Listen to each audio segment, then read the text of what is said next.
OK, aujourd'hui, on fait le point sur la certification des artificiers au Canada.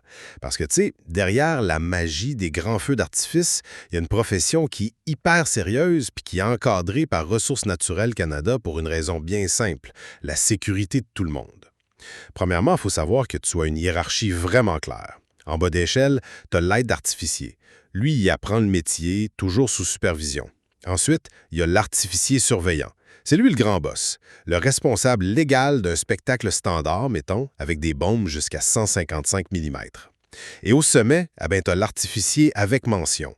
Ça, c'est le niveau expert pour les shows vraiment complexes, sur un toit, sur l'eau ou avec des pièces pyrotechniques de très, très gros calibre. Deuxièmement, comment on fait pour devenir artificier? Le parcours est super balisé. Tout commence avec un cours obligatoire sur la sécurité et les lois. Ça peut être donné par le gouvernement ou par des firmes privées accréditées, comme monfeudartifice.com au Québec. Une fois que tu as réussi ça, tu deviens aide artificier.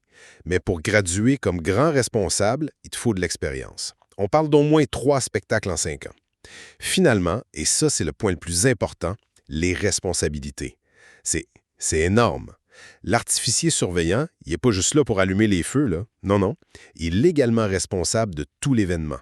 De la planification du site aux distances de sécurité, la gestion de l'équipe, jusqu'à la neutralisation des ratés. S'il arrive quoi que ce soit, c'est lui qui est en première ligne. Bref, pour devenir artificier, c'est un processus vraiment rigoureux qui s'assure que la magie dans le ciel, ça reste un spectacle avant tout sécuritaire.